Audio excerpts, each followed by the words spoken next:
Buenos días. Muy buenos días a todos nuestros amigos míos que nos siguen a través de los 96.5 MHz de la frecuencia modulada estéreo RTP. RTP 96.5 en las provincias de Santa Elena y Guayas, 98.7 en la provincia de El Oro. Muy buenos días también a la gente que nos sigue a través del Real Audio, www.rtp. Y muy buenos días a quienes nos escuchan y nos ven a través de los medios sociales de RTP, el canal de YouTube. Vean, me estoy cogiendo la nariz, estamos en vivo, live. El Facebook Live de RTP también, y en mi Facebook personal, Rodolfo Maquerizo Blum. Como dice el líder Tralala, la prensa corrupta dice que hoy es martes 2 de diciembre, el Universo, 2 de diciembre, el Expreso. Ni el líder Tralala los acusó a la prensa corrupta de cambiar la fecha, o sea que hoy día debe ser martes 2 de diciembre. Hay que dar el beneficio de la duda, la buena fe se presume. Además tenemos abogado invitado, así que la buena fe se presume. Digamos que hoy es martes 2 de diciembre para no tener problemas. Y está con nosotros, hoy ha tenido la gentileza de aceptar la invitación al doctor Fernando Yávar a los años. Porque claro, casi no pasa por la puerta, entonces para él es un problema. Como para mí, que me saludó yo después ahí al disimulo, miré y dije, sí, no me he fracturado, mi mano está bien, porque uno siente que ha entrado, mejor dicho, no digo nada. Mi querido Fernando, muchas gracias por estar con nosotros. Gracias por la invitación, Rodolfo. Ok, a ver, se pierden las 4, el no gana, porque esto no es una competencia ni una carrera, sino 4 preguntas al pueblo y gana el no. Y el riesgo país sigue bajando. Sí. ¿Hay alguna explicación a su juicio de por qué no rebotó en contra? Sí, hay una explicación. A ver, deme. Al final del día, una nueva constituyente es un escenario de riesgo, claro, de incertidumbre. Y eso genera, hasta cierto punto, inseguridad jurídica, dependiendo de los resultados, ¿no? Si hubiera sido de repente un sí arrollador, tal vez eso no hubiera generado gran impacto.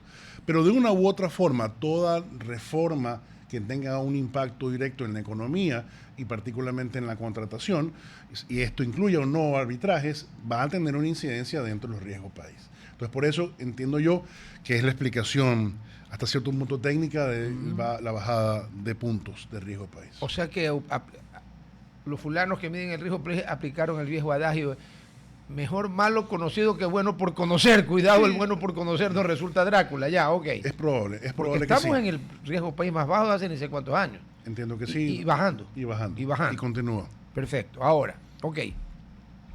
Exceptuando la cuarta pregunta que le preguntó el pueblo si quería una asamblea constituyente, pero dijo que no quería. Entre otras razones, yo creo porque el pueblo está hasta las pelotas que le iban preguntando cosas o llevándolo a votar, porque aquí es obligatorio votar por el papelito. Yo le apuesto que el día que no haya papelito, ¿usted cree que va la mitad de la gente a votar? Yo tengo mis dudas el día que no haya papelito. Que no haya exigencia del certificado de votación. Mira que sobre esto incluso alguna vez hubo hasta una acción de inconstitucionalidad, pero se sigue pidiendo. Sí. Se lo sigue pidiendo. Entonces, mientras exista esa exigencia, va a ser obligatorio y la gente va a seguir yendo a votar, ¿no? La pregunta hasta cierto punto es, ¿por qué no, digamos, hacerle un upgrade a la democracia y hacer que esas consultas que hoy se hacen a través de estos plebiscitos, de esta obviamente convocatoria presencial, se pueda hacer con la seguridad del caso por vía virtual? A todo nivel, ¿no? Desde las juntas parroquiales, alcaldías, prefecturas, diputados, asambleístas y gobierno nacional, respecto de cada uno su ámbito de competencia. Hoy tomamos decisiones en el teléfono, tal vez importantes, ¿no? Sobre todo relacionadas a nuestro patrimonio. ¿Por qué no hacer este upgrade de la democracia a un nivel informático que reduzca ostensiblemente los costos y permita mantener eso que hasta cierto punto es uno de los temas que tiene la Constitución de Montecristi, que es la participación ciudadana, que tiene un tema que irradia hacia muchos lados, particularmente uno de ellos, el de los concursos, que es tal vez el más complejo, que tiene sus críticas, y por ende esta figura, que al final del día es un principio, bajo este mecanismo tal vez podríamos lograrlo sin necesidad de hacer un gasto oneroso dentro de cada la vez administración que se llamen elecciones cuesta plata. No es que es gratis. Gracias. Y se lo ha traído Luchito, así que no tómelo con toda tranquilidad porque no tiene azufre. Si se lo trae alguna de las secretarias de la consulesa, ahí sí le digo no tome. Una está intoxicada ya, pobrecita, la secretaria de administración, Mirna. Está intoxicada ya desde el fin de semana, estamos Gracias, martes. muy amable. Creo que le dieron una dosis doble de azufre del infierno, pero bueno. A ver, Entonces, haciendo abstracción de que con esa no hay como dar vueltas ni andar... Las otras tres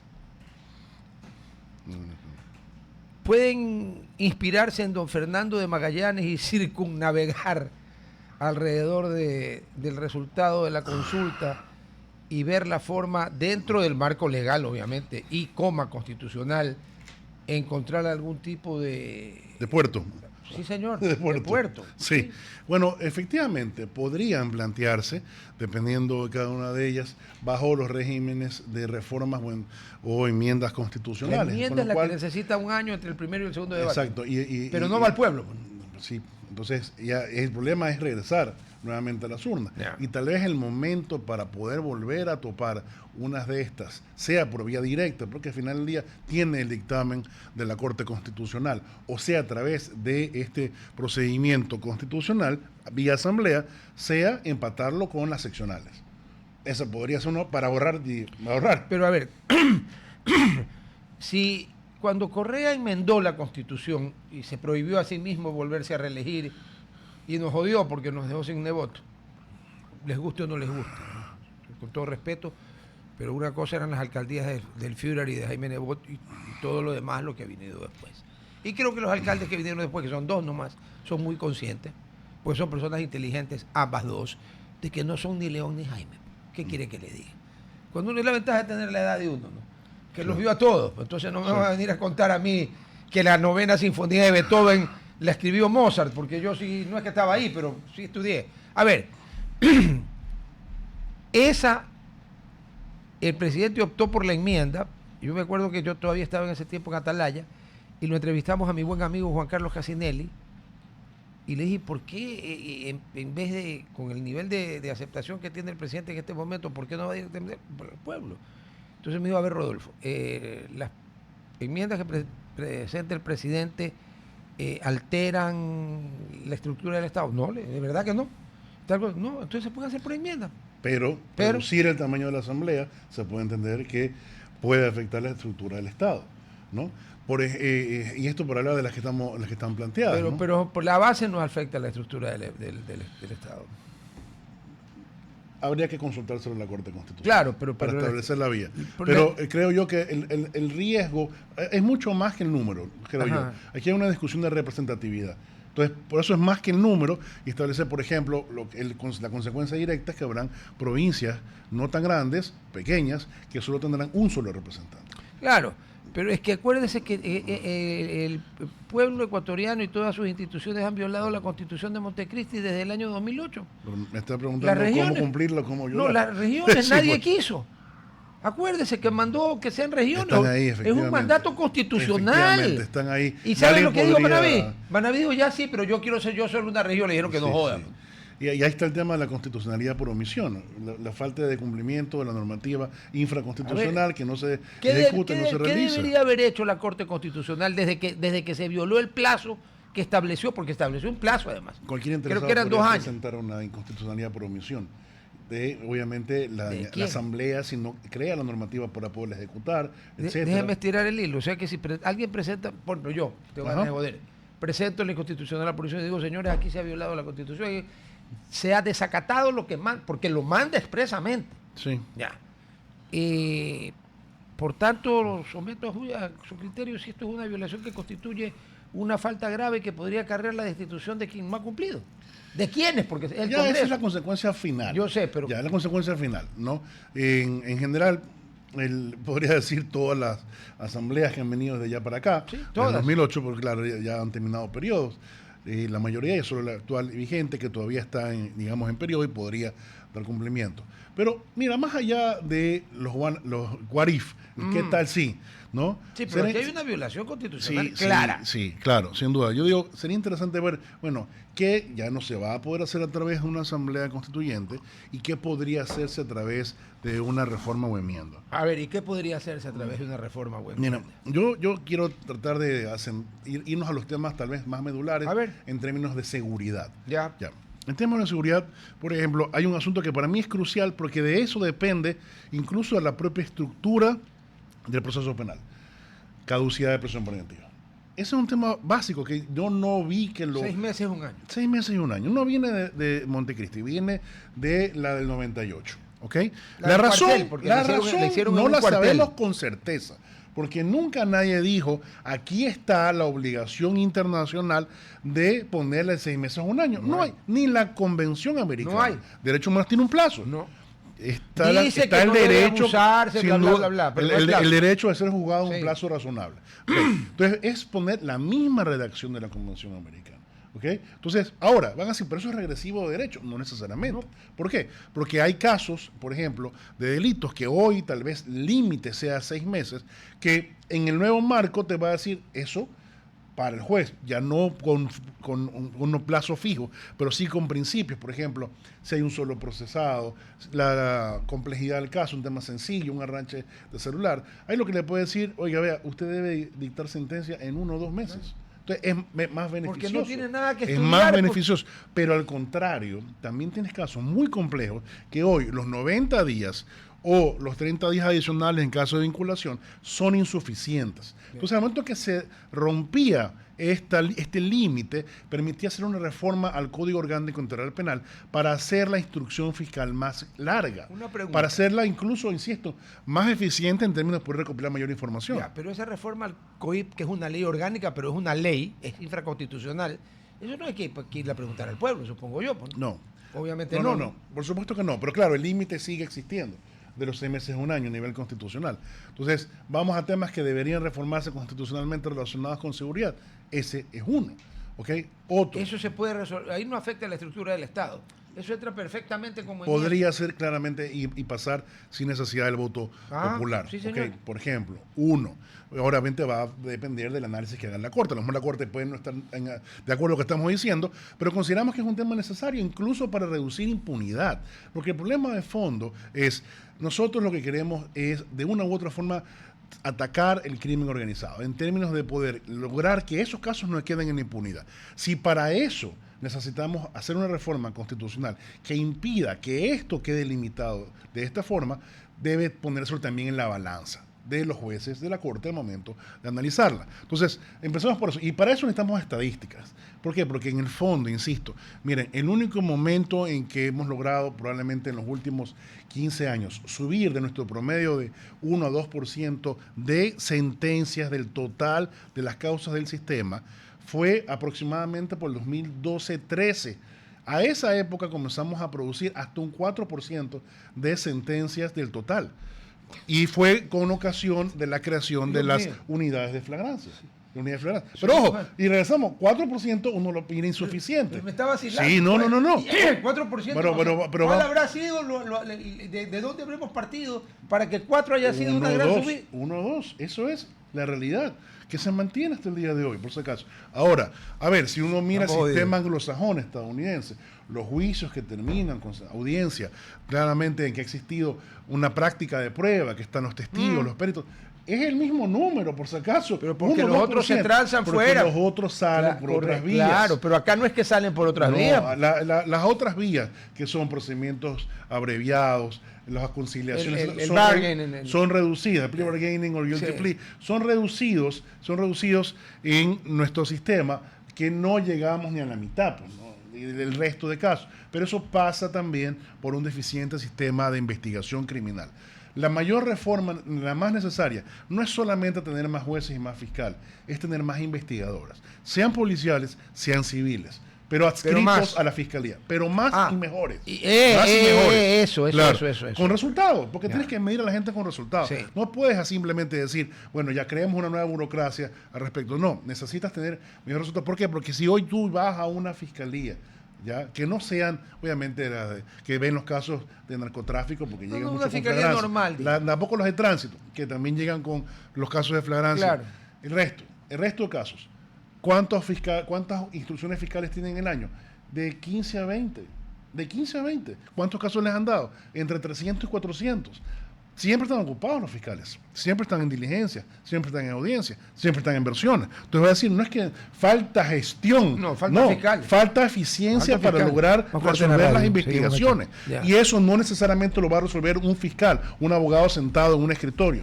Lo va a hacer probablemente con la ayuda de un equipo investigativo, sea la policía judicial o sea privado. Pero eso es lo que necesita y va a ser la diferencia entre lo que hoy tenemos versus lo que va después. Insisto, esto no necesariamente eleva el número total de casos resueltos con sentencia por audiencia, pero sí resueltos por acuerdos. Pero, perdón, Fernando, ¿qué es lo que importa? Que se resuelva. Que se haga justicia. Y ahí va de la mano con el siguiente tema que es importante. Una preguntita, pero a ver, en Estados Unidos, como los fiscales generalmente son elegidos, el fiscal se cuida mucho de no gastar de taxpayer de money. Y entonces cuando ve que no tiene un caso a prueba de bombas, conversa con el abogado, le farolea, el abogado sabe que le están faroleando, llegan a un acuerdo y el caso no llega a juicio, pero se resolvió.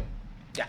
Hay suspensiones condicionales de proceso desde el inicio y le dice, ok, pues mira, a este caso, pagar a la víctima su perjuicio, no puedes acercarte a la víctima y ponemos condiciones desde el inicio de la causa, no como ahora que tenemos al final, después de haber gastado todo lo que se gasta en el proceso. La suspensión condicional de la pena, en términos reales, es un chiste, una burla a la justicia, porque ya cuando hemos hecho todo el esfuerzo de llegar a una sentencia, la suspenden. Entonces, hay mucha gente que dice, mira, si incluso me denuncian penalmente por esto, yo puedo, siendo un delito bajo, salir por esta vía. Entonces, es mejor sacar la condicional de la pena y regresar lo que tuvimos en su momento, la condicional del proceso. Ahora, vamos ahora de la mano a regresar al tema constitucional. Lo que decías, de la mano. A ver, así es. Las facultades de los jueces. Y si bien es verdad que estamos en un sistema acusatorio, en el cual las partes son las que proponen sus pretensiones, sus pruebas, etcétera. Copiado de Estados Unidos, entiendo, sí, pero si tú revisas nuestra realidad, recordemos que nuestro Ministerio Público y nuestro sistema de administración de justicia todavía están en proceso de maduración eterna, son unos Peter Pan porque nunca terminan de madurar. Nunca crecen, exacto. Hablando de Peter Pan, al boxer le dicen el perro Peter Pan. ¿Por qué ese es cachorro hasta los 3 años y medio? Mira tú, bueno, ahora salió un estudio que hasta los 30 somos adolescentes. Yo estoy jodido, porque tengo 71. Bueno, sí. Yo también, ya pasé hace rato. Pero explica muchas cosas. Explica muchas cosas. Claro. Bueno, entonces regresemos al tema de acá. ¿Por qué no retomar ciertas competencias de los jueces que se han perdido en esta intención de tener un sistema puro? Y voy a hablar de 2 temas puntuales. Al doctor Zavala no le gustaba el sistema acusatorio. No, le gustaba el anterior. Y habría que analizar y comparar los resultados de ambos para ver si es mucho mejor la pureza del sistema o la efectividad en términos de resultados concretos. Y no quiero decir necesariamente sentencias condenatorias, pero sí, la mayoría son condenatorias. ¿Qué quiere revisar? 2 temas puntuales. Uno, la capacidad de dictar prisión preventiva. Que no solamente sea petición de la Fiscalía.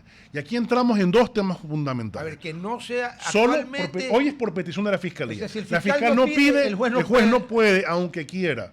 No puede, aunque quiera, dictar una prisión preventiva. Pero perdóname, ahí hay un error deontológico, porque el juez está por encima del fiscal.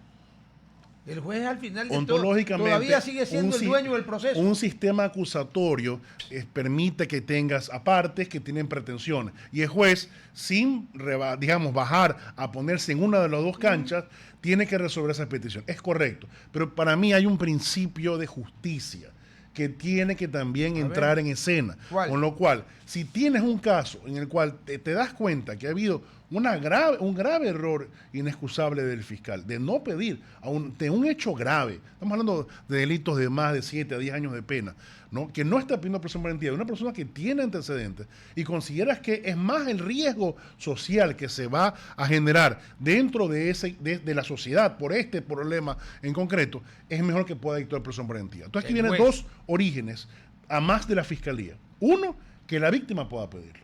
¿Qué pasa si la víctima está en la audiencia de formulación de cargo? Vamos al tema. Víctima. Vamos a la víctima. Yo me pongo de ejemplo. A mí me meten 2 puñaladas, no me matan, pero me meten 2 puñaladas, me voy 6 meses al hospital. Exacto. Yo como víctima, pues yo no quiero este tipo guardado porque va tu pariente, que acredita ser tu pariente a la audiencia de formulación de cargo. Y dice, oiga, esto fue una tentativa de asesinato. Obvio. Esto no es una lesión grave o lo que quiera. Esto es una tentativa de asesinato. Esta persona realmente está generando un riesgo durante la tramitación de la causa para incluso las finalidades procesales. Amenazar testigos, eliminar pruebas, riesgo de fuga, etcétera. Si yo como víctima me dan voz para poder estar en la audiencia a decir, ¿y usted qué opina sobre el tema de medidas cautelares? Además de la Fiscalía. Porque la Fiscalía puede decir, para mí está acreditado que no hay riesgo de fuga, porque con este formato que tenemos, que incluso hasta la propia Corte Constitucional lo ha criticado, que es el tema de, aquí están mis certificados de servicios básicos, aquí está que mis hijos que estudian en la ciudad y que yo perdóname, hay casos graves. ¿Cómo llaman que eso? El arraigo social. Hay temas graves que tienen que ser analizados caso a caso por los jueces. Entonces yo considero que la víctima debe tener un protagonismo mayor dentro del proceso penal. Estoy de acuerdo. Y por ende poder decirle al señor juez, yo considero que es necesario que se dicte una prisión preventiva porque hay estos riesgos y se lo pido formalmente. Ahora, si vamos más allá, ¿qué pasa si la víctima no está en la audiencia, por el caso que tú planteas, que está incluso hospitalizada, o cualquier otro escenario de un delito grave, insisto? Esto no es el arranque de celular, esto no es el abuso de confianza, delitos que pena de menos de 5 años. Para delitos graves, que el juez pueda dictarla directamente y decirte, oigan, vamos a revisarla periódicamente. Es decir, de aquí a un mes volvemos a revisar si sigue siendo necesaria esta prisión preventiva. ¿Ok? Entonces, si con un propio sistema de revisión, y si no, continúa. Es decir, se establece un sistema que además tiene sus propios controles internamente. El juez analizará el caso, mire, hay elementos nuevos. Es una excelente idea. Mira, eso por un lado. Que la víctima pueda decir, señor, pero si aquí, perdón un ratito, aquí este señor no es que le ha robado el Estado, me metió 2 puñaladas, una me pasó a 2 centímetros del corazón.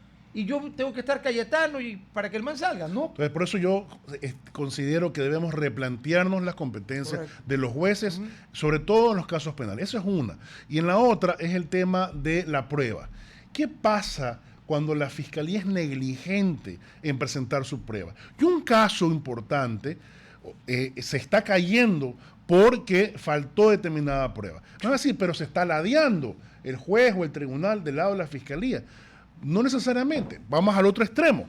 ¿Qué pasa si la defensa ha pedido una prueba que no se le permitió practicar durante la instrucción fiscal?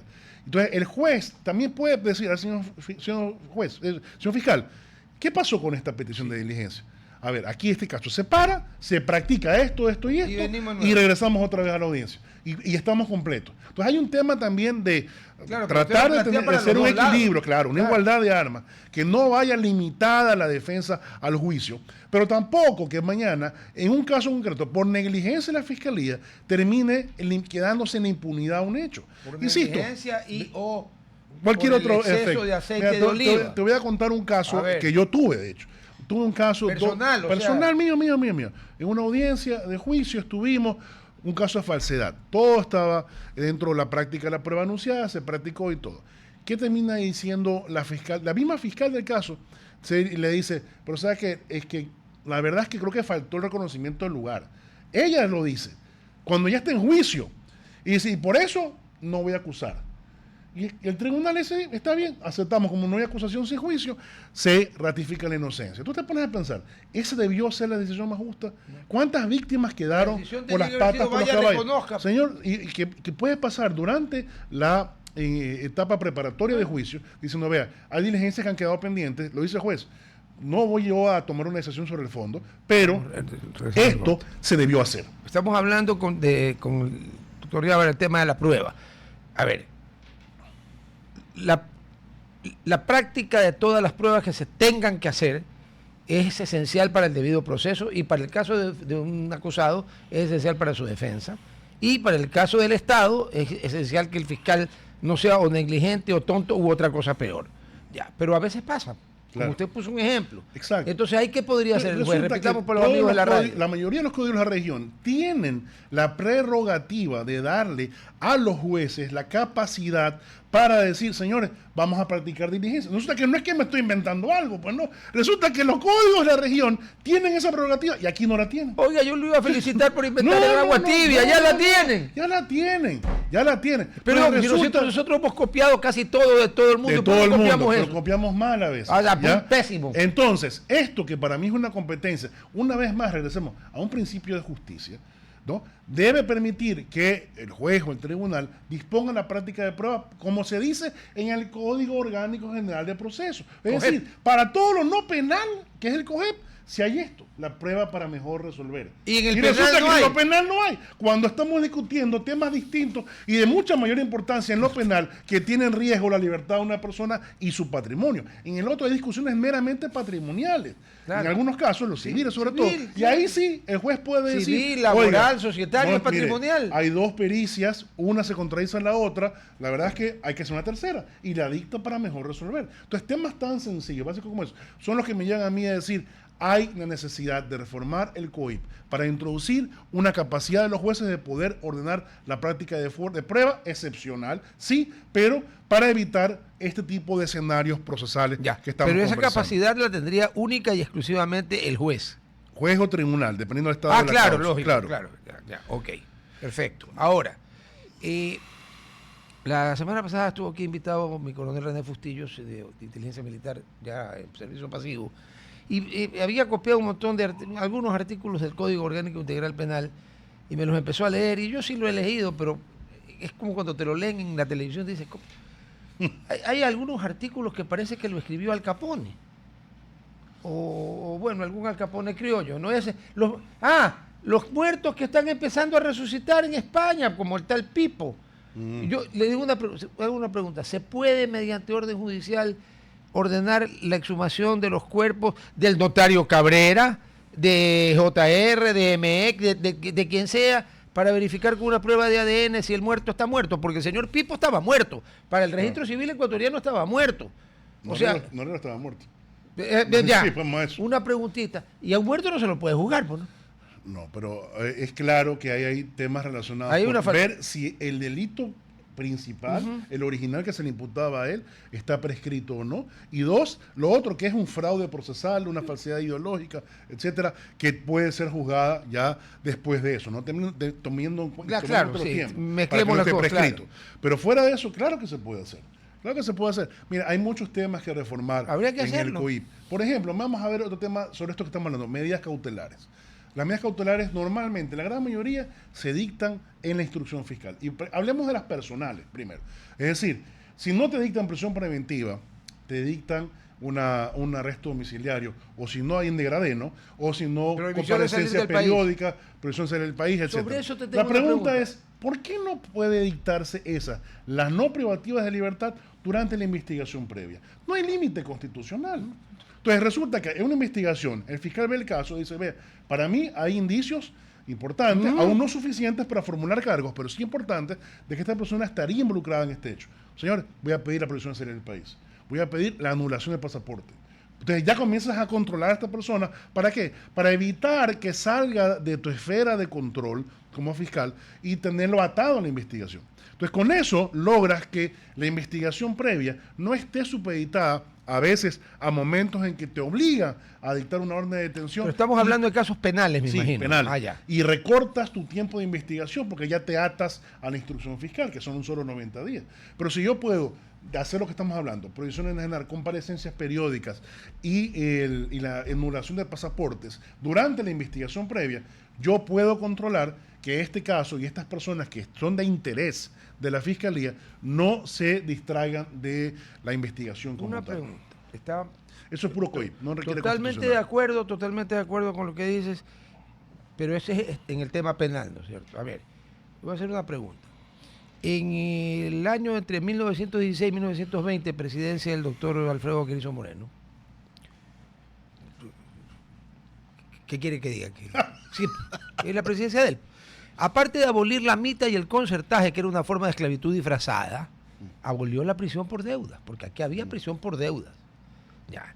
Yo hago una pregunta. En temas no penales, civiles, yo le debo a usted plata. Vamos a suponer. Usted es un banco, además, y me demanda. Y yo no pago, y llega el juez, y el juez entre otras... Dicta el mandamiento de ejecución. Sí, y dicta la prohibición de salir del país por deuda. Entonces yo pregunto, no sé si estirando mucho o poco el argumento de que aquí no hay prisión por deudas, el impedirle a alguien que está garantizado en la Constitución de la República el libre tránsito dentro y fuera del país, que salga del país por una deuda, no estoy hablando de un caso penal, una deuda entre privados, no haberle robado al Estado ni nada, ¿No le parece que es un absurdo eso? En el concurso de acreedores. Normalmente esto es algo que se dicta. Yo estoy de acuerdo. Efectivamente, es inconstitucional. Gracias. Completamente. Pero, y en la misma línea, hay algo que hacen también ahora los abogados en general y a veces estos fiscales que siguen el juego. Cuando te dictan mandamiento de ejecución, que es pague o demita bienes, ya estás en la ejecución ya estás jodido. Un caso civil. Y resulta que no tienes bienes, no das bienes, no haces ninguna dación de pago. Ni pagas ni dimites bienes, ya. Ni pagas. Denuncian en la fiscalía. Incumplimiento de decisiones legítimas de autoridad competente. ¿Porque son estúpidos o qué? O sea, en el fondo es lo mismo. Una discusión sobre prisión por deuda. Es lo mismo. Pero yo he visto casos denunciados en fiscalía, jueces que mandan a fiscalía por no haber pagado bien. Nadie formulan cargo. Esto es un tema que la Corte Nacional debería aclararlo. Pero es una resolución obligatoria. Pero perdóname, el que no paga porque no tiene, le puede caer... Todo recurso de insolvencia. Y está bien, entremos a analizar la insolvencia. Exacto, si fue dolosa, si fue culposa. Perfecto, analicemos eso. Y ahí sí vas por esa vía. Es otra cosa, pero hay dolo.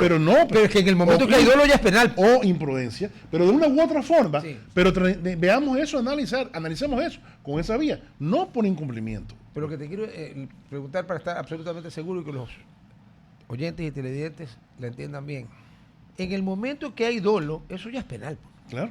Obvio. Claro. A ver, si yo quiebro la compañía a propósito. Comenzó a adquirir deudas inexistentes. Hay algunos ejemplos hay por aquí. Muchísimo, todo el tiempo, ¿no? Diluyo los activos, incendios que han sido creados, etcétera, para buscar, obviamente, de alguna forma salir de esa compañía y no atender mis acreedores. Eso claramente es doloso. Es doloso. Entonces, evidentemente es un delito de insolvencia o quiebra, pero es uno de los delitos que menos se atiende y se revisa. ¿Por qué? Porque normalmente estamos al final de una larga causa civil que ha tomado años y dice, bueno, ahora ya que acabamos lo civil, viene lo penal. Otra vez otro litigio. Entonces, muchas veces ya pero si es necesario otro litigio, toca hacerlo. O reduce los tiempos de despacho en lo civil para que esto sea más fácil. Resuélvelo más. Mira, hay unos grandes temas para analizar sobre seguridad jurídica, pero uno fundamental sobre seguridad jurídica es tu acceso a la justicia y tu tiempo de despacho de tu reclamo. Entonces, si por ejemplo tienes una gran cantidad de empresas que la mayoría no hacen arbitraje, ¿no? Que van allá a la justicia civil y mercantil, a ellos tú necesitas darle una respuesta rápida. Es decir, y también obviamente en familia, también en penal, pero acá tienes un marco en el cual dices, necesitamos darle para seguridad jurídica una administración de justicia de temas mercantiles que resuelva más rápido y mejor. Entonces tienes que tener más jueces, capacitarlos mejor y así logras que en los casos el tiempo de reclamo sea 1 año, máximo 2, ya está. Y que no sean las calendas griegas. Claro, exacto. Fernando, por último, pues ya llegó la Reina Verde para variar de negro, ¿no? Ya le voy a cambiar de nombre, de Reina Verde a de Black Widow, que no sé, en inglés. A ver.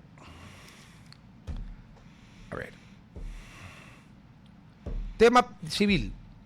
Alguien debe a un banco. El banco demanda. La persona no paga. El juez, siguiendo su trabajo, concurso de acreedores y todo, y en agosto, por decirlo en febrero, ya pongamos febrero, en febrero dicta todo eso. Pero la persona se acerca al banco en marzo y paga el total de la deuda. El banco no estaba obligado a notificarle al juez que el causante de este problema ya le había pagado. Claro. Bueno, no le notifica y pasan 4 años y el hombre resulta que no lo notifican tampoco y resulta que el hombre no sabía que tenía un montón de cosas encima y que lo estaban jodiendo, que ya lo iban a declarar fallido, etcétera. ¿Y sabe cómo se entera? Porque un día quiso salir del país y no pudo. Y como no era un energúmeno y no armó escándalo, está bien, está cumpliendo su trabajo, la persona de inmigración le dijo, señor, usted es una persona muy... Ojalá fueran todos como usted. Aquí tiene por qué quien dictó. Y con eso se descubre que es que obviamente el juez no tenía por... Si no le informan, ¿cómo sabe? Mago no es. Exacto. Pero obviamente quien no informó le ha causado un grave daño. Habría que ver de qué tamaño. Sin duda. Daño y perjuicio, daño moral. Exacto. 2 cosas. Claro. Estamos jodidos. Regresamos al corte. Mi querido Fernando, muchísimas gracias. Espero que no pasen nuevamente 15 años bisiestos para tener el gusto de verlo pasar por la puerta. Yo la hice alzar. No, usted me dice cuando tiene tiempo y seguimos con esto. Hice alzar esa puerta yo para que usted pase. Muchas gracias. Porque yo comprenderá que paso muerto de risa. Mi querido Fernando, un abrazo. Mi mano, señores, ha quedado entera, lo cual es una hazaña. Llámeme a la Reina Negra, a Black Widow. Chao, hermano. Saludos en casa. Sí, yo sí, cada vez que le doy la mano al doctor Yaguar o al doctor Lenín Hurtado me reviso, porque digamos que la mano de ellos es como así, y la mía ya están viendo es como así. Entonces cuando hacen así, yo digo, ups, pero no, está bien, mira. No he perdido movilidad, no me ha pasado nada. Osana en las alturas. Hablando de Osana en las alturas, hay dos problemas. El uno me están poniendo aquí en RTP Noticias que el arzobispo de Quito, que normalmente me hubiera referido a él como el cardenal arzobispo, no, pero ahora el cardenal de Ecuador de Guayaquil. First time. Así es la vida. Bueno, el arzobispo de Quito ha emitido una declaración, a ver si me la ponen, me va a hablar de memoria. Ya, el caso Malvinas entra en frase crucial con sus últimas declaraciones. Ya. Cuando vayan a dictar sentencia me avisan. Marcela Guiñaga, el Ecuador de hoy no es el Ecuador de Correa, obviamente, pues el tiempo cambia. Solo Johnny Walker nunca varía. Y ahí viene le vamos a poner de Black Widow en vez de la Reina Verde. Porque ya esto es el colmo. Aquí está.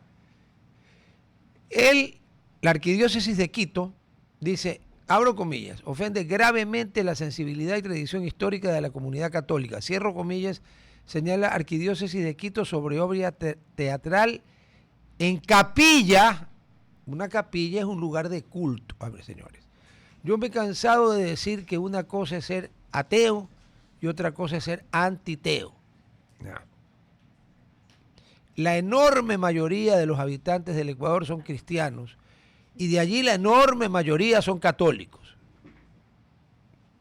Entonces no puede ser que se hagan esas cosas. Y lo está diciendo alguien que no es de ninguna confesión religiosa. O sea, quieren hacer una obra teatral. El lugar menos adecuado es una capilla, una iglesia, pues. A ver, pues. Y esa es otra, eso es en Quito. Yo quiero ir a ver con mis propios ojitos para opinar algo que me dicen que ha pasado en el árbol de Navidad que han puesto ahí en el malecón. Tapando, obviamente, pues la razón de ser del malecón, que es la única vez en la historia que los libertadores de América, Bolívar y San Martín, aunque algunos que todavía creen que piensan en pajaritos preñados, ¿no es cierto? Hablan pestes del uno y del otro, porque de los dos hablan pestes algunos. Ya, ok. Algunos se olvidan que si no hubiera sido por Bolívar, ¿quién sabe qué pasaba? Porque a mí no me vengan con novelas de que aquí mandamos un ejército. El ejército que salió de Guayaquil, ¿cómo era? La División Liberadora o Protectora de Quito, le sacaron la madre de los españoles. Por eso hubo que pedir ayuda. Porque si no nos borraban del mapa. ¿Ya? Lean bien la historia. A ver, ¿qué fue? Ya, eso. Aquí parece que en el árbol gigantesco, ese que hasta pararon el tránsito para armarlo, invadieron carriles del malecón, poco transitado el malecón, pues no, obviamente no importa. Parece ser que en la punta del árbol de Navidad no hay una estrella, sino una publicidad. Y a mí, que de nuevo, yo no soy creyente, me parece una falta de respeto enorme. Por eso hoy voy a ir vea, con estos dos, más los dos de acá, 4 ojos, con los 4 ojos voy a mirar, porque de ser verdad, se llevan la gabardina, una parte. ¿Cómo van a poner una publicidad en la punta de un árbol de Navidad que simboliza para 2.000 y pico de millones de habitantes del mundo el nacimiento de Dios? Segunda persona, el Padre, Hijo, Espíritu Santo. Es una barbaridad. O sea, yo quiero creer que me han dado un dato falso. Por eso no digo nada hasta ir a ver. Pero cuando lo vea, aparte de gabardinearlos, le voy a meter una puteada al que se le ocurrió la idea, genio del marketing, de poner una publicidad encima del árbol de Navidad. Aquí se ha perdido el respeto a todo ya. Distinguidísima ex reina verde. Guten Morgen. También tiene jodido. Desde que la Conrad Adenauer la invitó a Deutschland, ya ahora es Guten Morgen, Guten Tag. Bueno, mentira, también te hablo en francés, sí, te hablo sí, todos sí, los sí. idiomas. Pero bueno, sí. ¿En francés? Un petit. Pero bueno, vamos a empezar nuestro pedacito. No, pero conteste. Un petit, pero ya no me acuerdo mucho. Un petit, No van a quedar mal en vivo, por favor. Ya, oiga, pero en serio, O sea, sí estuve. abandone eso de andar de negro porque va a pasar de Green Queen, a Black Widow. The Black Widow. Pero bueno, hoy aunque vamos a usted empezar. no es viuda, ¿no? No es por nuestro. Toco madera. Yo no le deseo la muerte a nadie, es un eufemismo. Pero bueno, hoy teníamos programada una entrevista que no sé si van a llegar en algún momento. Tal vez hay un tráfico terrible, hay 3 choques en la perimetral. Por favor, si te pueden, tomen vías alternas. Y en la vía alternas. La Costa un tráiler también se hizo M. Pero por Chongón, ya ahorita estaba libre, despejado, digamos. Pero en este momento en la perimetral hay 3 choques a diferentes alturas de la perimetral. 3. O sea, una cerca de Los Ceibos, otra por la Huantanca y otra llegando a la Aurora. Entonces tomen vías alternas. Sin embargo, estamos esperando porque tenemos una entrevista que probablemente si no es hoy será el jueves. Cumple 70 pues si no años. Llegan con 3 accidentes, es poco sí, no, ni pregunto, ¿no? Pero algo interesante, y con esto les voy a dejar la pica. Muy poca gente conoce qué significa el acrónimo en vez de decir la curiosidad, Urdesa. La pica. ¿Tú sabes qué significa Urbanización Urdesa? del Salado. Muy bien. Ah. Rodolfo sí se sabe la lección. No es que me sé, es la edad, querida. Para mucha gente de mi generación, este dato no es conocido y Urdesa es un acrónimo para la urbanización del Salado. Urbanizadora del Salado. Urbanizadora del Salado, correcto. Urdesa cumple 70 años y está teniendo una gestión cultural a través de Nelly Pluas, que la vamos a tener en alguno de los programas, porque se celebran los 70 años de Urdesa. Y podrán pensar, bueno, ¿y qué tiene que ver Ecoverde con Urdesa? Señores, el Salado es el mar que cruza por esta ciudad. Y Urdesa fue un barrio, y sigue siendo un barrio, que crece en armonía con este cuerpo de agua que lo rodea, a diferencia de lamentablemente otros barrios de Guayaquil que ven ese brazo de mar como un botadero de basura. Porque paso y recorro todos los días esta ciudad a lo largo y a lo ancho y es impresionante la cantidad de basura que el ciudadano común de a pie, que no tiene otra responsabilidad que no botar basura en su mismo predio o en sus lugares donde accede. Y veo con pena cómo los lugares donde hay instituciones educativas, tanto privadas como fiscales, hace un esfuerzo la institución educativa en mantener aunque sea su metro cuadrado limpio, pero 3 doritos más allá ves un puente peatonal repleto de basura. Entonces, señores, querámonos también un poco nosotros mismos como guayaquileños. O sea, de verdad, le pedimos peras al olmo. Pero bueno, vamos a esperar a que lleguen para esa entrevista. Pero hoy tengo 2 temas muy importantes. Sí. Para que no llame y pregunte, por favor.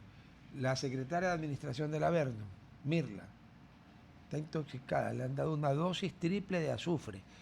La Interpol está investigando si ha sido la propia consulesa. Qué parte creerle, ¿no? La secretaria de Defensa. Pero lo cierto es que... ¿Pero qué parte es cierta? ¿Está intoxicada? Sí, está enferma del estómago. Démosle un abrazo, hay que cuidarse mucho del tema, sí. Y no hay que darle azufre. Y no hay que darle azufre. De tema. Pero bueno, hoy traigo 2 temas bastante serios. A ver. El primero es una investigación que comparte Código Vidrio, que es un portal de investigación ecuatoriano al cual sigo de cerca y tiene muchas investigaciones sobre el tema de tráfico de especies, tráfico de animales y lo demás. El título de esta investigación es Los choneros trafican no solamente coca, sino también aleteo de tiburones y cacería. Yo pensé que te iba a decir que no traficaban no solamente coca, sino también Pepsi. No, pero lo que pasa es que cola, ya. tenemos que entender algo, y esto se denunció, creo que a voz viva, mucho durante las campañas presidenciales, digámoslo así. La realidad es que por donde cruza en alta mar todo lo que se trafica, incluyendo combustible, armas, personas, comienza ese tráfico de la ruta como tal por algo mucho más querido o mucho más apetecido en el mercado negro asiático, que es enorme. Y hablamos de la cantidad de dinero que se mete en los grupos delincuenciales organizados como los choneros a través del comercio de aletas de tiburón. El tema del aleteo de tiburón a Ecuador le ha costado algunas tarjetas amarillas en la CITES, que es la entidad internacional que se encarga de decirle al mundo, ok, tú puedes vender esto porque estás respetando la veda. Lo que sucede más o menos, por ejemplo, con los pepinos de mar en Galápagos, en donde cuando se respeta la veda, la CITES le da una licencia a Ecuador para que envíe sus pepinos de mar correctamente y responsablemente cosechados a otros países que los quieran comprar. Detalles puntual, por ejemplo, pepino de mar solo consume el mercado asiático, en realidad ningún otro lugar del mundo son apetecidos a ese nivel los pepinos de mar, por ejemplo. Pero en este caso, esta investigación de Código Vidrio habla de cuánto dinero entra a los grupos delincuenciales a través del tráfico de especies. Y esto no son cosa menor. Debemos que entender que hay meses donde incluso en comparación con la producción de oro ilegal hace 3 años, donde ya se venía advirtiendo, hace 3 años ya se hablaba de que probablemente los grupos delincuenciales tenían un mayor rédito por la venta de oro ilegal que el tráfico de drogas. Y muchas personas creían que era muy ambientalista creer esto. Hoy es una realidad que habla con números y que sabemos. Y perdón, hace 3 años la onza de oro no estaba a $4,000 y pico como está ahorita. Correcto. Más del doble. Así es, y esto va a continuar obviamente su sí. camino, por supuesto, no hay manera de detenerlo. En este reportaje de Código Vidrio en exclusiva, cito lo que dice el posteo: los choneros, grupo delictivo hegemónico en Manabí, están relacionados con la captura y el aleteo de tiburones, actividad complementaria al envío de drogas y combustible por el Pacífico. Pero no son los únicos. Los lobos ya empezaron a disputarles este espacio. Y debemos entender un poco. Vamos a ir primero a la pausa. Vamos a la pausa en la radio. Déjala al aire, la quiero en la radio. No te vayas a la pausa. A ver. Obviamente a ellos les importa un carajo las CITES, las notes y las cuestes, porque son ilegales, son la mafia, no etcétera. Pasa por ningún registro. Pero pueden joder al Ecuador también. Pero por supuesto. Aparte del problema de destruir a los tiburones, que no son pues la criatura más amable del mundo, pero sí, tampoco son muy alejados de la mala fama. Vea, la película Tiburón de Spielberg le hizo un daño terrible a la especie. Correcto, así es. Pero aparte de eso, esta gente, aparte de meterse la plata con las aletas, nos ponen un peligro pues como país. Correcto. Y si la CITES te saca tarjeta roja, ¿qué pasa? Correcto. Bueno, vamos al corte comercial y les recordamos que estos programas continúan por completo y a veces hasta más divertidos en nuestras redes sociales @RTP Ecuador. ¡Qué lengua! Pero sí, mira. ¡Qué lengua! Más allá todavía. El problema con Ecuador es que nosotros tenemos un decreto que se conoce como el decreto del aleteo para los activistas, es el 486. ¿De qué año? Firmado... vamos a ver, inteligencia artificial, que es más rápido que buscar el mismo decreto. Déjeme adivinar quién firmó un decreto presidencial. Firmado 2007, efectivamente, por el expresidente Rafael Correa. 2007, pero 2007. Perdóneme. Los que han venido después comparten que no lo han cambiado o eliminado. Correcto. Pero esto aquí tiene implicaciones obviamente internacionales, porque cuando hablamos del tráfico, por ejemplo, de jaguar, que vamos a hablar de eso porque ayer fue el Día Internacional del Jaguar y Ecuador es el país que peor ha manejado el plan de manejo de protección de este jaguar. Y ya vamos a hablar de las cifras en la costa y de las cifras en la Amazonía. Y se van a dar cuenta que la costa realmente es una región aparte del Ecuador.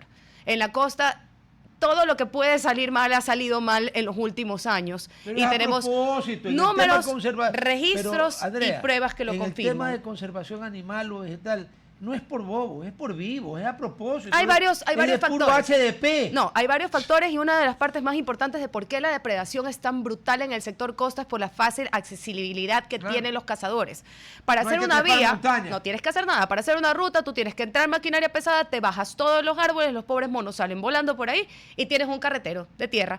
Y un carretero de tierra que en realidad suele ser un carretero que a menos de que haya lluvia es bastante fácil el paso. No tenemos la complicación de las quebradas o las subidas o los derrumbes que suceden en la sierra, en la zona de los Andes, y tampoco pues tienes la espesura de la selva amazónica que de una manera u otra también previene. Llueve, si tu carro es 4x4 igual pasas. Por supuesto. Más a lodo come polvo, pero no hay como que no pases. Correcto. Y esto... Encima de esto, no solamente que es un terreno aplanado y de fácil acceso, y esto lo vamos a repetir en la radio, la cercanía al mar. ¿Por dónde creen ustedes que salen todas las aletas de tiburón? ¿Por dónde creen que sale el hueso del jaguar? ¿Por dónde sale el perico que se robaron del Yasuní y lo venden al mercado negro? Porque recordemos que el mercado negro vende todo. Y aquí me voy a poner un poco filosófica.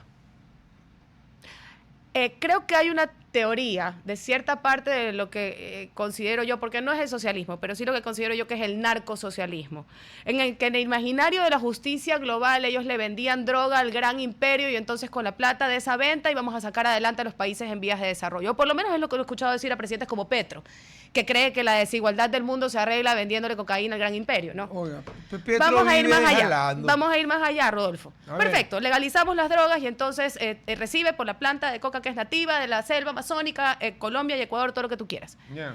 Perdón, y todo lo que se trafica en esa ruta, se trafica oro, se trafican personas, se trafica armas, se trafican especies, madera, se trafica todo. Lo que no entendemos aquí es que se ha instalado la ruta al mercado ilegal, sea lo que sea. Y mientras sea ilegal, hay mercado para eso. Y paga mejor que cualquier cosa. Si no me quieren creer, pregúntenle al Capone. Esto no es cuestión de que Estados Unidos acepte la planta de coca. El Capone es está muerto, usted que lo va a invocar. Están instaladas las rutas. Ya me dio miedo esta man, güey. Ya están instaladas las rutas por donde sale lo que sea. Y ese lo que sea ya tiene un comprador internacional que paga lo que sea. ¿Cómo creen que se va el oro? ¿Ustedes creen que el oro lo transportan por lingotes y lo llevan a la playa y lo trepan en un barco y cual corsarios españoles se van a llevar el oro de las tierras de los Andes? No, señores, el oro está siendo exportado a través de las mismas rutas del oro ilegal porque no hay otra manera de hacerlo. Se mezcla a través del oro legal El legal y se con el vende ilegal. a países que tienen poquísima o nulo filtro de dónde viene el oro que No, están no les comprando. interesa. Usted está hablando de Emiratos Árabes Unidos. Correcto. Y Singapur y otro más. Son 3. India también entra dentro de esa lista Claro, que compra oro problema sin, es que el sin- mercado, sin verificar. Lo que pasa es que el mercado indio es gigantesco, no son 1.400 millones. Y los la desgraciados. conclusión de eso es que nosotros tenemos que, el tema de la ilegalidad en Ecuador, en Colombia y un poco menos en Perú, aunque bueno, Perú nos ha trasladado un poco más esa culpa que tenía o esa imagen que tenía internacional de ser el gran exportador de aletas ilegales a nivel mundial, ya que la flota china internacional toma muchísimo del recurso pesquero de Perú, pasando la rayita literalmente de la zona exclusiva económica, De que es las la 200 zona... millas. Correcto. O sea, de aquí para acá, aguas internacionales, y son industrias flotantes enormes que aniquilan absolutamente toda la vida marina, no Pero son respetan legales, ¿eh? ninguna veda, algunas no. En alta mar son legales. No, porque hay una cosa que se llama pesca ilegal no reglamentada y no verificada y no reglamentada. Entonces Pero tú si en no alta está mar no es que puedes hacer reglamentada, lo que te dé la pero gana. espérate un ratito, Hay especies no, protegidas a nivel A ver, internacional. explícame algo. Tú estás hablando, a ver, la pesca ilegal es ilegal. Si es ilegal es porque está violando alguna ley, si no, no es ilegal. Correcto. Puede que no sea ética, puede que no sea lo que... Ya, ok. También está la no reglamentada. Ya, sí, pero entonces, ¿cómo puede ser ilegal si no está reglamentada? Porque, a ver, puedes estar pescando en un lugar que está permitido, una especie que está permitida, pero con un arte que está prohibido. Entonces, eso entra dentro de una categoría. Si tú estás pescando en un lugar Ahí lo que permitido... perdón, tú puedes estar pescando dentro de un lugar permitido, pero si usas un arte prohibido, esa pesca es ilegal. Correcto, Ya pero entendí. depende de Ya, si pero estás si yo pescando. estoy en alta mar. La pesca estoy en la ilegal mitad del no Océano reglamentada Pacífico, o no documentada. que es por enorme. ejemplo, claro, y ese es el problema. Hay reglamentos a nivel internacional. Por ejemplo, tienes que tener el GPS prendido todo el tiempo. Claro. Tú no puedes Como los apagar. aviones. Correcto, El exactamente. transponder. Ya, regresamos al tema de la Regresamos, radio. les A ver, recordamos que este repítele programa- lo del Norita, que está muy bueno Sí, para correcto. la radio. Les recordamos que el programa completo lo pueden ver en @RTP Ecuador en nuestras redes sociales. Siempre tenemos unos cortes bien intensos Sí. fuera de cámara. Y estamos hablando No, pues, justamente... en YouTube en todo lo que están. Correcto. Nunca hay corte ahí. Estamos hablando de esta noticia que ha sacado el portal de Código Vidrio acerca de cuánto dinero mueven los GDOs de los lobos y los choneros a través del tráfico de especies, enfocándonos específicamente en el tema del aleteo de tiburón. Conversábamos con Rodolfo que el problema para Ecuador es internacional y viene con sanción de la CITES porque por culpa del gobierno de Rafael Correa en el año 2007, en el decreto 486, se permite la captura incidental, entre comillas, y el uso del cuerpo de este tipo de recurso que está protegido a nivel internacional. ¿Qué ha pasado trayéndolo al presente desde el 2007? Son 18 años. Ecuador ha tenido ya 2 tarjetas amarillas, si no son más, por las CITES, porque esto de incidental se pasa de la raya y ya como país hay una gran diferencia entre el tráfico de aleteo y, por ejemplo, el tráfico de jaguar, del cual ya vamos a hablar porque ayer fue el Día Internacional del Jaguar. sino que estamos hablando de que Ecuador tiene un decreto que le permita al pescador utilizar, porque fue pesca incidental, todo el cuerpo de ese animal, provocando así este espacio, esta línea gris, mediante la cual los grupos delincuenciales se aprovechan de los pescadores y empiezan a mandar pues lo que se conoce como las cargas más grandes que ha recibido en Hong Kong en la historia del tráfico de aletas proveniente de Ecuador. Pero perdóname una cosa. Tú dices una zona gris. No. Ese decreto lo hizo el señor a propósito y lo han mantenido a propósito para no enemistarse con toda esa población costera, básicamente de la provincia que es un bastión del correísmo. Porque entonces, ¿cómo? Porque, a ver, incidental es que si yo pesco ni sé cuántas toneladas de animales, de peces, correcto, de repente me aparece uno o dos tiburones, eso es incidental. Pero cuando carga 100, eso no es incidental. O cuando mandas el cargamento más grande en la historia del tráfico a Hong Kong, que tenía más de 200 especies en peligro crítico de extinción. Entonces, creo que en la práctica, ya está ya ni siquiera echándole la culpa a la persona que hizo el decreto. Alguien tiene que derogar el decreto. En la práctica sirve más, entonces, multar por una captura ilegal o una captura incidental que realmente premiar con la posible venta de esto, sabiendo que somos un país que trafica el mercado negro asiático. Y eso nos lleva a la segunda parte del programa. Ayer fue el Día Internacional del Jaguar. El jaguar Explique, por favor. El jaguar yo sé que es un felino que es de por acá, es de América, no hay jaguares. Pero no se llama en tigre. África no hay jaguares. No es tigre. Y no es un tigre, por no, favor, pues. dejemos eso. Yo sé que es un modismo bastante aceptado, pero decir tigre en el 2025, decirle tigre a un jaguar en el 2025, perdónenme, pero refleja una altísima ignorancia de un ecosistema con el que convivimos todos los días, que está en peligro crítico de extinción, y lo mínimo que necesita es que reconozcamos un jaguar de un tigre, señores, por amor a Jesucristo. Vamos por partes. ¿Sabes qué facilito? El tigre tiene rayas. El tigre vive en Asia. Y sí, y tiene rayas verticales, como lo quiera poner. Correcto. El jaguar es moteado. Así es. El jaguar al lado del tigre es un bebé, porque el tigre es una bestia. Y voy a aprovechar para hacer un poquito de educación así fast track, ¿no? Dale. Cosas que las películas suelen confundirnos o que las historias en la televisión suelen confundirnos. El león vive en África, sí. El tigre vive en Asia y el jaguar solo en América. Es el único lugar en el que hay jaguares. El puma creo que también es puma América. hay en el norte de América sí. también, y nosotros también tenemos sí. puma, y el puma sí hay un puma norteamericano como tal. Pero Otra no hay confusión pumas en África. Otra confusión, y aprovecho que estamos en diciembre, en pseudo Navidad, para decirles, jamás en la vida los pingüinos y los osos polares van a estar juntos. Los osos polares viven en el Polo Norte y los pingüinos viven en el Polo Sur. Y sé que vamos a comprar... Estamos un poco lejos. Yo sé que vamos a comprar un montón de cosas de Navidad que vienen con un oso polar, probablemente tomándose una cola con unos pingüinos, pero no la realidad es que es imposible. Si compra algo de Navidad que tenga pingüinos, está usted en la Patagonia, en Ushuaia, por ahí. Si compran con ositos polares, pues es una Navidad nórdica. Pero bueno, son cosas importantes que tenemos que reconocer. A mí sí me duele. Que le sigan llamando tigre al jaguar es una estupidez. Es brutal, realmente es lamentable y duele. Y por eso hacemos este esfuerzo aquí desde Ecoverde para siempre contar las cosas desde el punto de vista del que no sabe nada, porque está bien desconocer, pero lo importante es siempre saber que uno desconoce para poder prepararse y aprender. El jaguar es el tercer felino más grande del mundo. Después Solo le ganan, y el león. Correcto, el león de África y el tigre de Asia, cosa que es realmente redundante, pero vamos a repetirlo así. Le cuento que el tigre siberiano es más grande que los leones. Sí, porque y eso que en tigres hay tigres más grandes que otros, porque hay diferentes subespecies. No, pues el de Bengala no es tan grande. Tigre, correcto. Pero el siberiano es una bestia. Pero hay una cosa terrible con el jaguar acá en Ecuador, y es que Ecuador es el país que peor ha manejado el tema de la desaparición del jaguar. Aquí en Guayaquil, mientras estamos hablando, hay una fundación cuyo nombre es JAPU, porque viene del acrónimo Jaguar y Puma. Claro. Y ellos se instalan acá en Ecuador porque el último registro que tenemos de jaguar en Guayaquil, donde sí habían, ya excede los 20 años. Y esto no quiere decir que ellos han perdido la esperanza. Quiere decir que por el contrario se están haciendo más acciones para poder proteger su ecosistema. Y vamos a ir más allá, porque este tema de decirle tigre a un jaguar y verlo en el campo y meterle un balazo porque te da miedo el tigre, está todo conectado con su desaparición. En realidad el jaguar no se ha extinguido mayoritariamente por la pérdida de su espacio, porque, oh sorpresa, el bosque seco tropical, que es el bosque en mayor peligro de extinción del mundo y de Ecuador encima, ni las Galápagos, ningún ecosistema está tan en peligro de extinción como el bosque seco tropical obviamente costeño y todas sus especies, sino que también hablamos del tráfico totalmente dirigido a este animal. Y voy a hablarles sin filtros.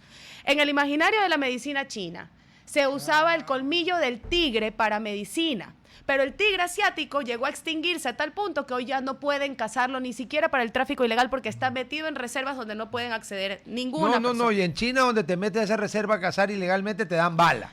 No han tenido mejor idea que reemplazar el colmillo del tigre asiático con el colmillo del jaguar. Y obviamente lo que se coge es mínimo, ¿no? O sea, si yo les hablo de los datos de cuántos cráneos, colmillos, zapatos, botas, carteras se han decomisado en Ecuador, hechos de jaguar, es la punta del iceberg. Porque tenemos que entender que por donde se está traficando el jaguar, usted no va a ir al aeropuerto con un jaguar muerto metido en la maleta, correcto. Pero ¿cómo pueden detectar un hueso de jaguar dentro de una maleta en un aeropuerto? O un colmillo. Muy difícil. Es muy difícil el control. Pero esto va más allá, porque no es que se trafica así, no son mulas de tráfico de especies. Lo que vemos en el aeropuerto también es la punta del iceberg. Esto se trafica en alta mar. Y esto se trafica cerca de las Galápagos. Y esto se trafica junto con combustibles, personas y armas. Entonces, este plan nacional y regional que hay para la protección del jaguar, debemos entender que tiene aristas mucho más profundas que la mera conservación de esta especie. Porque la principal amenaza hoy del jaguar ecuatoriano no es solamente la deforestación de su hábitat, que es el bosque seco tropical, sino el espacio enorme que tiene la mafia internacional para traficar en el Ecuador, comprar autoridades, subirse a un barco y en alta mar vender el país entero a sus anchas. Te dijo la mafia internacional, ¿no? Pero aquí no queremos que nos ayude nadie. Vean, señores, el Ecuador al lado de la mafia internacional es un moco. ¿No? El poder económico sí, total. Es un moco. Y no un moco muy grande, un moquito. ¿Ya? Pero nosotros no necesitamos ayuda de nadie. No, a ver. Es un país de imbéciles. El jaguar tiene ayuda internacional. Lo que pasa es que Ecuador no deja que entre, literalmente, porque la CITES está ahí justamente para eso. Y hay una cosa que se llama el Plan de Acción Regional de Conservación del Jaguar, que incluye hasta Argentina, todo el corredor del jaguar, donde ellos tienen en el Chaco, si mal no recuerdo se llama, la reserva de El Chaco, que es una reserva de bosque seco tropical. El Chaco es entre Bolivia y Paraguay. Correcto. Pero también Argentina tiene un ecosistema que se llama el Chaco, la provincia del Chaco, un bosque seco tropical. Una de las provincias argentinas se llama el Chaco. Lo más doloroso, debemos entender que el jaguar de Ecuador tiene una gran división en su población y se llama la Cordillera de los Andes. Tenemos un jaguar en la costa y tenemos el jaguar amazónico. El jaguar amazónico... en la sierra no hay jaguar. No, en la sierra no hay jaguar, les da chachay. Sí, les da chachay. Okay. El jaguar amazónico tiene más espacio, tiene dónde protegerse, pero por supuesto que tiene ya... Menos gente, pero gente más armada, porque acuérdate que tiene la presencia de Oliver Sinisterra, que son disidentes de la FARC, y ustedes creen que por donde trafican droga no van a traficar armas, gas, oro, la especie, la persona, el arma, absolutamente todo.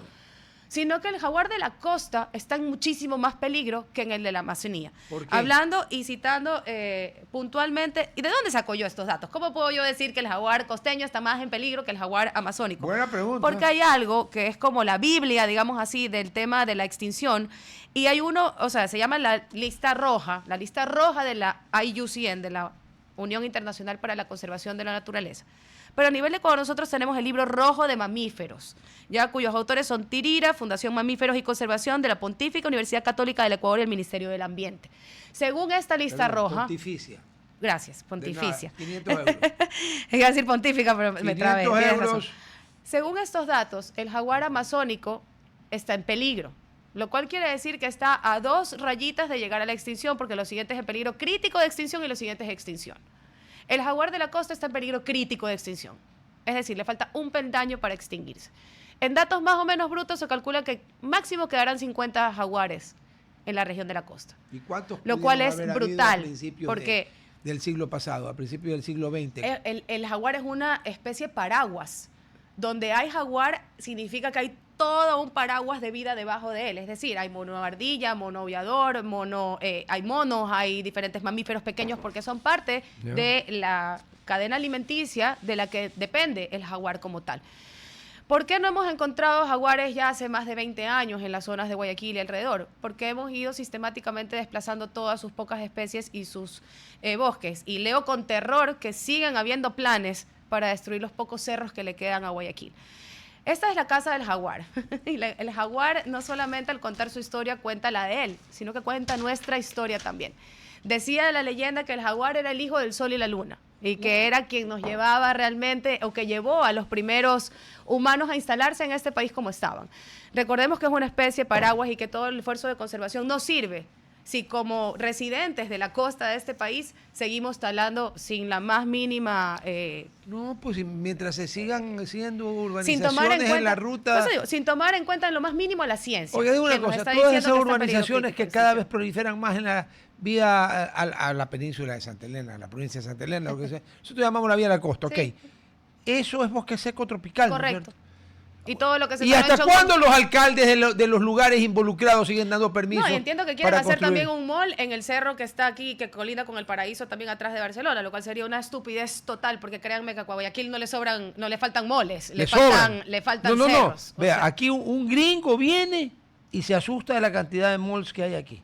Sí, no, un gringo. realmente duele. O sea, uno de Nueva York se muere porque en Nueva York no hay mall. Bueno, y para terminar, sigan a WWF, que tiene un gran posteo sobre el jaguar y qué podemos hacer para ayudar a esta especie que está en peligro crítico de extinción en la región costa. El World Wildlife Fund. Sí. Ok. A ver. Ok. Tienes una queja o denuncia por corrupción en el IES. Te han querido sacar plata para atenderte, lo que sea. Corrupción, no estoy hablando de no atención médica, sino corrupción. Escribe al 096-253-2338 o ingresa a denuncias.ies.gov.es. El seguro dice que es seguro, así que seguro te asegura que seguro ha de ser seguro y que es confidencial y que es disponible 24 horas al día, 7 días a la semana. Bueno, en diciembre ya está confirmado el puente de fin de año, el de Navidad creo que no, pero tienes un chance de irte a Puerto Viejo y ahí puedes descubrir el número 10 de la Cadena Oro Verde, que es el que está en Puerto Viejo. Ahí puedes convertir tu estadía en una estancia llena de confort, instalaciones modernas y diseño vanguardista. Y desde julio, agosto, 5 meses has tenido ya para ir a Monté, Haute Cuisine, basada en las raíces de la cocina manabita. Espectacular. Y luego, a la tarde, te vas a Solira Rooftop, cócteles, piqueos y una vista que te enamorará al atardecer. Conoce más en oroverdeportoviejo.com. Oro Verde Puerto Viejo, tu nuevo gran destino. Conmigo nos vemos mañana aquí con la señora de verde. Vamos a ver si le traigo chocolate el jueves. ¿Qué dice? ¿Qué dice la gente? De verde ha venido. Chao. Opa. RTP. Inicio de espacio publicitario.